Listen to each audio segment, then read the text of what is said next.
pays plus beau qu'avant, dans la paix citoyenne.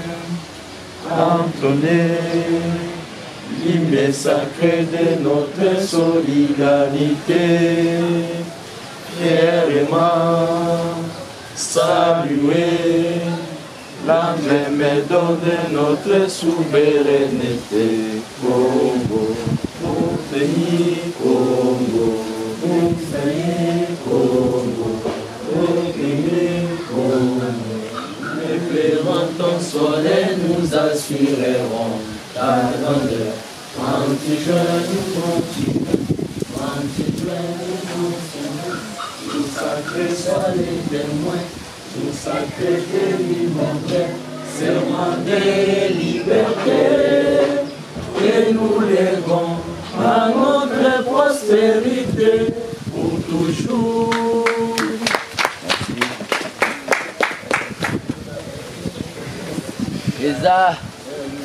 eza mo esengo ya kokutana lelo kombo nanga fils mokoko mingi na niveau ya parti babenganga les gardiens du temple ya démocratie. Naza secrétaire national ya UDPS chargé à mobilisation. Membre à présidence à parti. Mais naïa lelo na cadre ya Asbel armée des bâtisseurs tshisekedi. Eza Asbel oyo tosali na itina ete tokoka participer na exercice ya pouvoir oyo eza ya peuple congolais viva. Viva. Félix Tshisekedi azwi bokonzi. Félix Tshisekedi azwi bokonzi. Komona ye même mpona biso bamembre ya présidence eza lisusu ndenge ezalaki te ekomi na mwa procédure. C'est-à-dire procédure wana aza sous combattant te collègue te akomi président de la République. Mais mpona komona ye ekozala soki boza organisé, vous êtes une force politique. Soki boza nao babengi ba projet.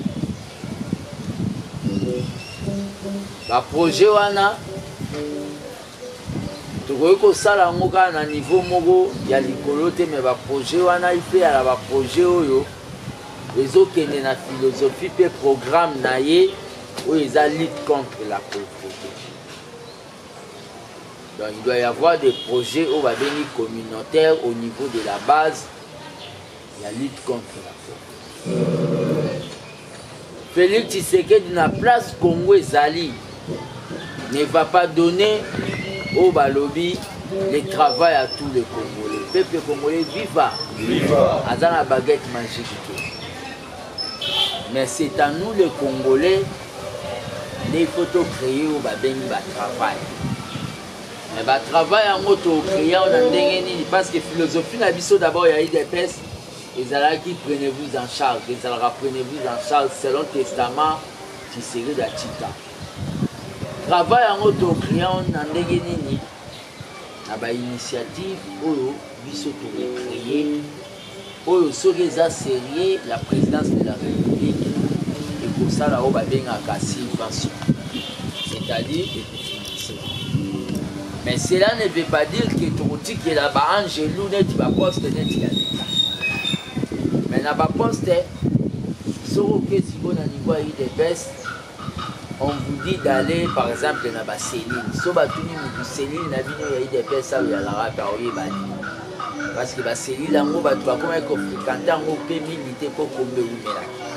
Mais à travers la structure nette armée des bâtisseurs, c'est aussi au balobi canal moko boye au bakoki ko découvrir ba compétence na yo soko ye ba kolamba bien soki fati pas dans la besoin que mutu moya kolambele bien na ba fiche tozo pesa to koloba na to wala na mutu mona armée des bâtisseurs na salon wala mbara bien asi nikolo baza bazo comprendre de l'eau na solo. C'est un combat, c'est-à-dire pour te faire attendre pour pouvoir ata yo kendaka marche te me ndeko nomo akendaka marche ata yo le mosusu ozwa choc te me ndeko nomo le mosusu baboma ye eza pouvoir ya biso mais ce pouvoir est combattu par bato oyo basalaki calcul na bango na likita na bango na Genève bato wana oyo boyebi eza clique ya bamusitu clique ya Martin Fayulu clique ya Mbemba clique wana basepeli na pouvoir oyo eza na contrat na peuple te il fallait ezala pouvoir oyo eza na contrat na bango parce que ti bazo soutenir mwana mboka Martin Fayulu eza po ye azali na contrat na bango andimaki ke soki akomi président akosalaka 2 ans abengi l'élection mais na minute oyo soki yo votaka Fayulu tolobi ke le président Félix aza président ya bakongolais ovotaka peut-être po oyokaka na projet na biso de société ovotaka peut-être po oyebaki image ya UDPS. UDPS c'est un parti national na UDPS bato bazalaka kutu na chance ya koemerge eyalande bato ekolo mosusu mpona koboma maloba mabe oyo balobaka eza parti ya baluba donc na UDPS soki oza neti moto ekolo mosusu oza na beaucoup de chance ya kobrige baposte eza ndenge moko mpe moluba moso ake na MLC bomona amataka rapide ndenge moko mpe moluba moso akei par exemple na Palu bomona amataka rapide bato bayebaka te bato sikoyo parti ekozala majorité ya ekolono te ya kojuge bon akendeka na parti ya bato baza majorité ekolono na ye ok bayaka kosala oyo babengi géopolitique Armée des bâtisseurs eza association oyo ekosunga Faci na kosala parce que Faci compte travailler avec la jeunesse na oyo aza na programme na ye alobaki ya formation on doit être organisé c'est-à-dire nous devons beaucoup plus neti bino na cellule na bino ya salongo awa vous devez beaucoup plus kobenga bamambre kobenga koluka kocontacte bato po nombre ekomibele na ntina toyeba ndenge nini tokoki eloko oyo nabandaki yango kaka ndenge nabandaka émission ya campagne ya président émission yango komona yango yalaki candidat fa lere nalobi non maintenant tozwi pouvoir tobandaki kokritike Kabila peuple congolais viva o Kabila mande kokende siko Kabila aza lisusu te tobanda siko kokritike nani c'était to moi sikoyo ekoki biso bato bandaka okanga ke changement il faut tosala yango ni explication Armée des bâtisseurs awa bato bazozwa yango nanu ndenge bazozwa me bato baza na diaspora bazwi yango na ndenge moko boye neti lelo nauti kozwa appel ya femme moko boye aza na Belgique famille na bango asomba 27 hectares na mboka polo ya so pembeni asomba 27 hectares na 27 hectares wana famille na bango balingi kaka tindaka bakar batekaka aintéressa bango mpona bango wana mais lere ayoki makambo ya Armée des bâtisseurs alobi non le problème eza ke na niveau neti ya baparlementaire debu na asi boyebi bango bato batelemaka na sa banzete babila abi soki okoki korekrite bato nga na kotia mabele na nga 27 hectares natie na moyen na ide ke bato wana oluki baagronome bato wana bakende kosala na 27 hectares wana natinaki bazwa misala mpo famille nanga basinteresa wana eza mutu oyo peuple congolais viva mutu oyo nga nayebi te mais alingi ke Congo ebo à part ça na niveau ya Armée des bâtisseurs toza na initiative ya kosala eloko tozobanda na makambo mo ozomona neti kozosalela Faci mais makambo wana po badécouvrir bapapa misusu aza sentinelle mais baye kodécouvrir père yango asala mate info bato misu badécouvrir bango bongo. Le problème est que tozolinga to initier eloko mo dans quelques jours oyo babengi salongo citoyen. Salongo citoyen wana eza muna mutu bazalaka na pa oyo epa na bango tokolokalize neti place moko boye ata na centre-ville tolanse yango nano officiellement na centre-ville. Na salongo citoyen wana eza na idée ya kolakisa président ke biso nano toza prêt na baeffort na biso. Tolobi ke mutu na mutu akopesa 3000 francs. 3000 francs eza ya nini? Eza po l'air tosala salongo kozala besoin ya mai mpe transport ya retour. Aller na retour. Mais l'air na lobeli yango na niveau parce que na armée de bâtisseurs toza na chaîne na biso ya YouTube oh kombo nango eza Congo éveil pe petit. Et naza parmi oyo nakoloba ba star. Donc il y a communication na IDPS. L'air na lobeli yango mutu moko aza na niveau ya Europe. Aza mutu akotindela nga, excusez-moi, aza mutu akotindela ngai 3 modèles ya ba gilet. Donc 3 modèles ya ba gilet na cadre ke l'air to bakosala ba basalongo wana ayebsinga na puna moko. Na 3 modèles ya ba gilet wana. Aza na mwana. Alobi na pona mutu mosu alandaki alobi aotinda baboot banini. Tout ça c'est tout simplement parce que na moment où il y a des opportunistes ekomi so oleki bomoni banani faci okeboye orange faci babiloko wana babanderole faci n'a pas besoin de ça wana babengaka bango baopportuniste. Faci a besoin de bato oyo asutuki gamoni vraiment parmi bana basi boye toza vraiment tolakisi bana kimbutake oyo tozosala tozolakisa ndenge so oyo tozwaka sengi wana tongai tosala. Faci a besoin de ça. Il y aura oyo balobi ke subvention à l'État, c'est-à-dire l'État va commencer à nous subventionner par exemple na babulo wana. C'est à partir de ces histoires de bakokwa ko découvrir oyo asala hôtellerie, oyo asala mécanique, oyo asala boye na base de données autour ça. Parce que l'IDPS na moment tozoloba il y a des gens bauti même Singapour.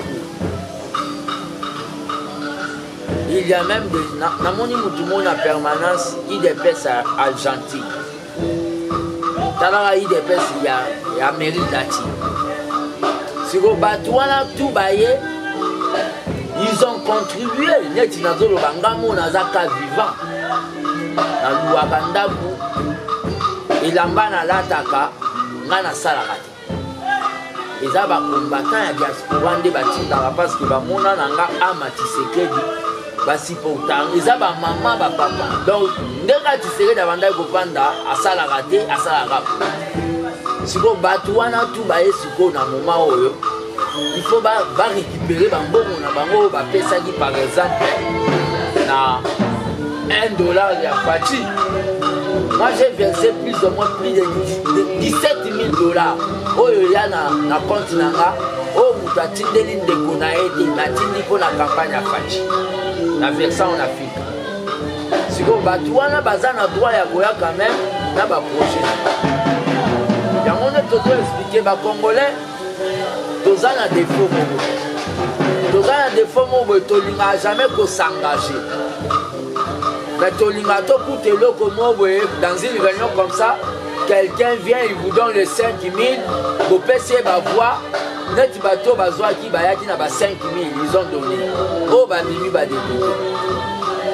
Automatiquement siko bango bazo récupérer bénéfice na bango.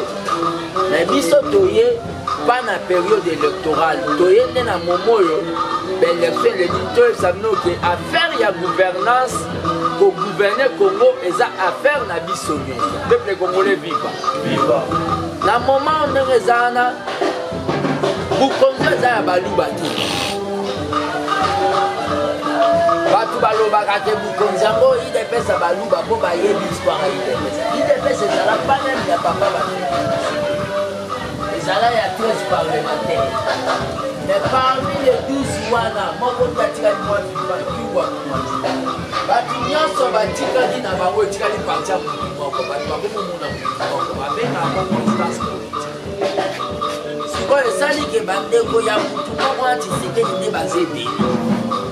Mais na UDPS eza na baconfrontateur oyo bazwa basoko Tshisekedi azwa te neti Vincent Boaken. Soko oyoki Boaken ozomona deja kombo ya bayaki ye bakotisaka ye na kaso ya nde babimisi ye miso kofi. C'est un confrontateur. Mais si vous prenez pour affaiblir parti na biso, bayaki parti à Baluba. C'est pas parti de Baluba. Donc le problème est que nous aussi, ceux qui n'ont pas réticence pour pas qu'il y ait des pestes. Quand il y a des pestes, au côté des pestes, dans le cadre tu peux aussi émerger. Dans un moment, à travers l'armée des bâtisseurs, il y a Fatia pour le coup. Pourquoi tu ne vas pas parler? Parce que peut-être des réunions pour ça là, bakanga ba moto amututi. Donc eza initiative moko oyo tozosala. Le Congo ne développe pas comment. Soko kei na Kenya. Na Kenya eza na système moko ya développement communautaire basalaka. To compter neti so bandako na veni oyo. Je ne vois pas la liste. Non, mais ça surpris. To neti na veni so bandako eza 10. Na Kenya basalaka ndeni basali likelemba développement. Likelemba développement eza ndeni. Ane oyo batie mbongo batindi mwana papa États-Unis akende otanga lem sur pétrole et gaz. Ane wana eza vraiment bien établi notifié. Ane wana batindi l'air mwana papa na tangi l'air yazo silisa babandi kotinda su mwana papa akende otanga su domaine misusu ya mbongo. Ba papa na quartier, ce qui est impossible pas na biso na Congo.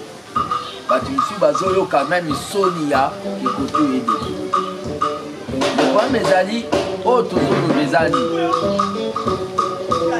le changement au Congo il fait uta na base nde komi peuple congolais viva eza na bato bamona ngai na baimage na lata eteni ya bazonkion kototumbaki bapine po to retire signature afati na buzoba ya bato ya Genève wana. J'étais parmi bateau bamema tant que mobilisateur. Mais pour la robimisa Fati ayo kage danger ça j'ai donné même l'ordre que bakata ba photo ni na permanence. Pe na pesa nga na pesa il 24 heures. Soka le police signature na été à l'oué parti na biso. Pourquoi na pesa 24 heures? Pour na monaki que fayu la yebi ba orphelin na ba veuve oyo ba kufa na bara na biso. Ayebi amodi lelo bozomona ke azolakisa face caché na ye bazokita na banzela soko oza moluba bakati yo machete babeti yo bazokisi yo tozotuna tala mwana aza moluba aza moto ya UDPS mashala moluba moto ya UDPS.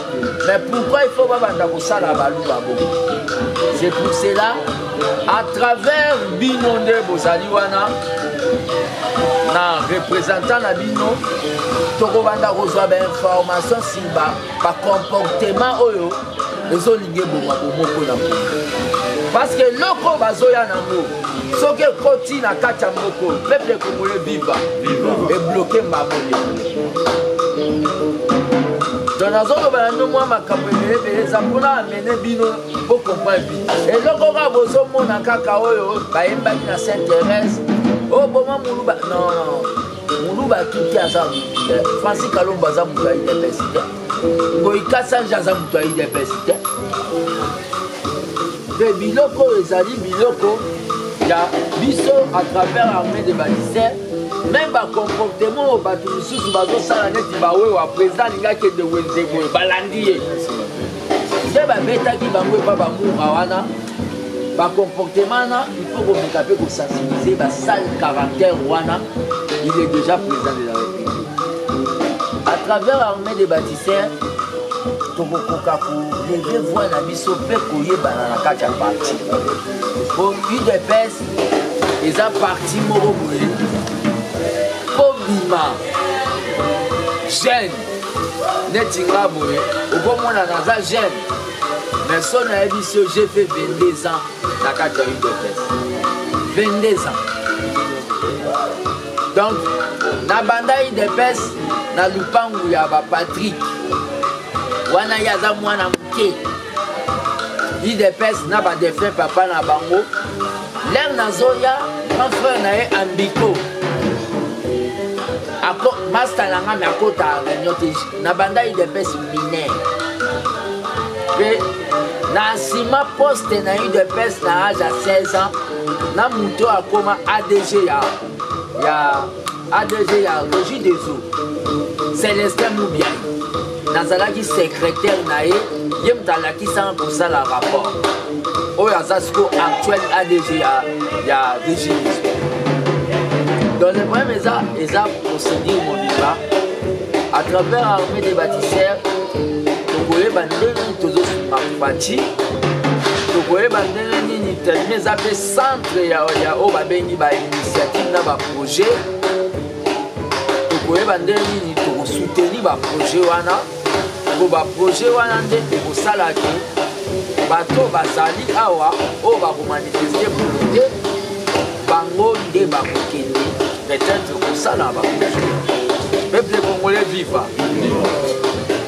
Congo nalobi ke facha okokongomisa ngo ye moko te c'est-à-dire nous devons créer au balobi climat des affaires nauti kokutana na ndeko moko combattant ye mpe auti Afrique du Sud aza entrepreneur alobi mpona kofongolisa société na niveau ya Afrique du Sud eleki $300 te omoni bamesure oyo biso à travers armée des bâtisseurs tokomemela président donc mpo yo fongola société na Afrique du Sud eleki $300 te oza na mikanda nyonso ya société bamesure wana so biso tozwi yango vous ne voyez pas que yo kuna okofongolisa société oengagé 10 personnes ye ya promosi société engagé 30 personnes automatiquement lutte contre la pauvreté oyo eza nanu projet komi réalité peuple congolais viva na ye mpona sola na bino pendant quelques minutes oyo po toza na mwa nzela tozokende kote mosusu quelques minutes eza ke kotandre bino me bokota UDPS kotandre bino me bokota UDPS kotandre bino me soutenir le président Félix parce que nous n'avons pas droit à l'erreur kotandre bino me na o bino boyebi bokoka koréfléchir nazozongisa bino siko maloba 5 personnes kaka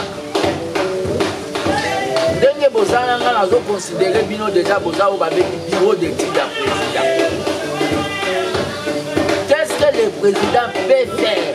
Et là, on dit le président peut faire dans quelques jours, parce que le gouvernement a 100 jours.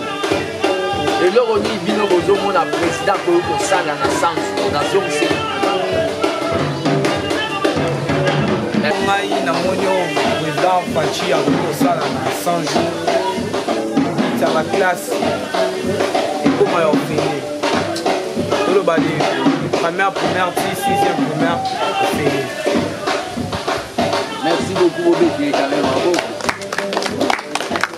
Déjà ils ont parmi projet à président donc ils ont parmi projet naïe. Moi c'est quoi qui est bien té à lobby dans 100 jours il y a azo senga na président comme ça scolarité il y a fait quoi bana premier tina 6e et ça la fait l'enseignement gratuit na baki na Patrick là moi na salon na fana na salon na salon la constatation oza problème ya mai lelo ekoma na kala ezalaki ndako na salongo cher na super mpe moins cher mais lelo ekoma ndako monene na salongo batiango na prix ya se mais ndako mokie na super technique cher donc tokosenga na président eloko ni ezangi mpo na salongo mai ata na 8h na 9h mayebi eza magie te koki kosala parce que parmi badécision na ye mpe azwaki ezali makambo mai ya courant ifo amélioration na salongo mai eza très difficile eza baplace mosusu ebimaka te omona bapapa na bajip na ntongo baki etoka mai bayebwe bakomi un peu difficile donc soki ezala te biso bana salongo nde toza toplaide sur makambo ya mai ezala une bonne chose. Le quota. Qu'est-ce que les présidents fait?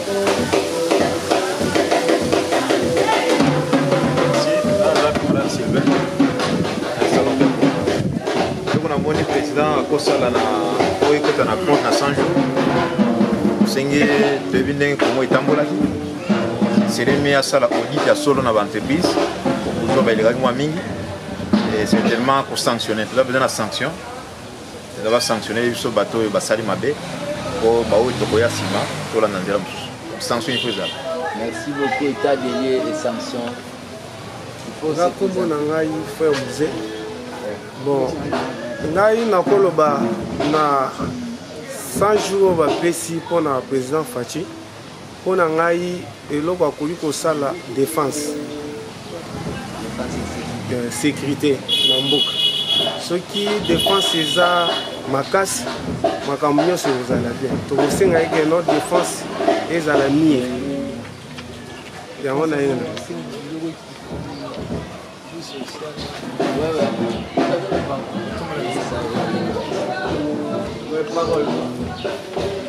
Ok, merci. Ngai junior. Ngai no senga na président Fachi na 100 jours au moni. Nous avons ba dongolo misu mengi. Ko ba hôtel là. Ko ya zo obligé il faut à convaincre, à vaincre pour bon mon oui. On va nous penser ça yango ti. So tel na moment oyo. Ciment tout na 12 000 et combien sur 15 000. Donc, il y a un mauvais signe. Donc, c'est le moment où on a son Fachi. Donc, il y a $, et Kita. Pourtant, on a Kita, ce bloc est Kiti. Pour le boss, on a le régime de zone Mali. Pour nous, nous sommes des $, et Kiti, l'eau est Kiti. On va affecter tout le monde. Donc, il y a des matériels, on mourra. Donc, c'est même menti déjà. Donc, c'est ça. On va lancer un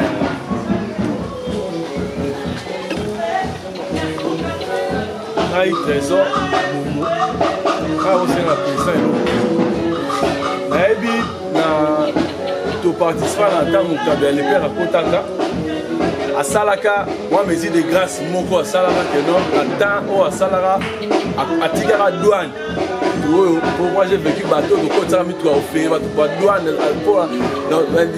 bataxe oyo ezalaki alongola bataxe presque nyonso wana ya badouane wana atikaka kaka kofuta kaka frais oyo ya eloko nosombi donc nabeta sete nango mi mpo moto akosoma mpona yebi totamona bamboka mosusu moto akosoma mutuka na ye basabeta calcule ya douane fonction ya mutuka oyo asombi nde ekosalaki non permettre douane ne oyo akofuta mais comment c'est que c'est mutuka kosoka mosusu mutuka komona asombi mosusu na $1000 mais na mai nyonso ekomosi ekosala so équivalent ya $1700 à $2000 mais omona douane na ye eleki na mbongo na ye oyo asomba ye mutuka na nyonso eleki na mbongo ya douane azobomba koleka na mbongo oyo ya kosomba eloko oyo ayai mpona kotinda ezo bato mosusu ezo ampeshe na moto asomba te elokaka mituka tia biloko ebele bangin ebele biloko ebele moto akotinda asomba eloko me ezo bloke mosu akotala mwa kote wana vraiment alemisanga kote ya banini ya badouane wana bali mpona epesango bato basouffle mpona totala makambo yango oyo ekosepela parmi babiloko oyo oyo soki atouche yango okosanti keno te bato kaye bakozala mwa lekeleke na makambo wana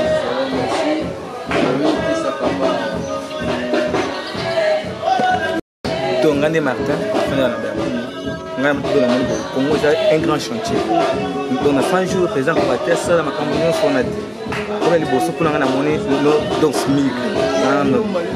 Il y a salaire, il y a l'argent. Il y a une force publique, il y a une armée, il y a une consolation. Il y a quand même à toucher pour moi. comment on peut quitter quand même se préparer moi bien quand même le peuple congolais a posé la rapport dans le même pour moi mon nene à côté si ma photo mais à ce moment point est nécessaire pour que la sanction sur l'équipe comme ça on a quand même pour après.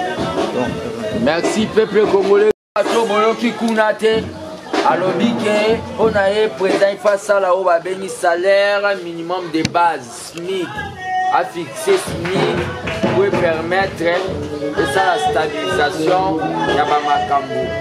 Et à part ça, proposition na haut pesi ya douane pe ba proposition nyonso bo pesi awa na cadre ya ABT to bandai da ko sala eloko mo to bengi cahier de charge.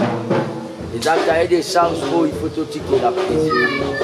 Mais dans le moment où c'est comme ça qu'un pays se développe. Na ABT toza ba fanatique à fatigué. C'est-à-dire tozali ba collaborateur à fati. Ce qui to monique makambo biso tozolo ba po peuple a bonga.